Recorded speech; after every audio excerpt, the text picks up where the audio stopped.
It was the worst thing to ever happen to me.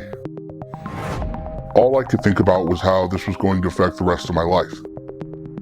Sextortion? Like, what is this? I've never heard of this before, and now here I am trying to figure out how to get out of it.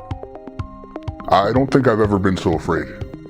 If you're one of the many people who have fallen victim to the crime of sextortion, you're probably feeling a wide range of emotions. Scared, embarrassed, and maybe even ashamed.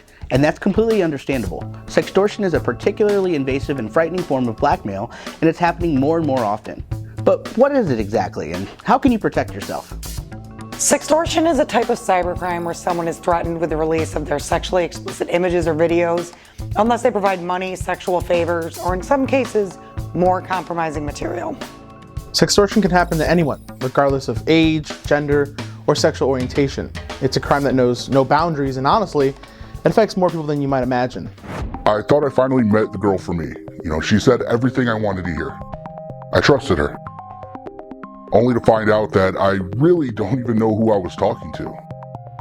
Who I was sending pictures to. Like, how did I fall for this? The scam is incredibly easy to fall for. These criminals are very good at emotional manipulation, and what starts as a new friend request on Facebook can turn into an active sextortion situation before a victim even realizes what's happening. They work fast, and that's by design. They aren't just focusing their effort on one person at a time. I've seen cases where the criminal is actively extorting hundreds of people at a time. It's a numbers game for them at the end of the day. Their only real focus is making money and as much of it as possible. That is why it is very important, if you do find yourself in this situation, you do not pay. At first, I didn't think it was so bad. They wanted $200 to not ruin my life. It actually kind of felt like a good deal. So I paid it. And then they wanted more and more and more and more.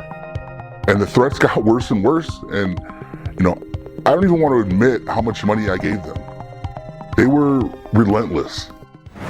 Once they know you're afraid, they escalate the threats and demand more money. I've seen instances where victims have paid their entire life savings. It can get very expensive very quickly.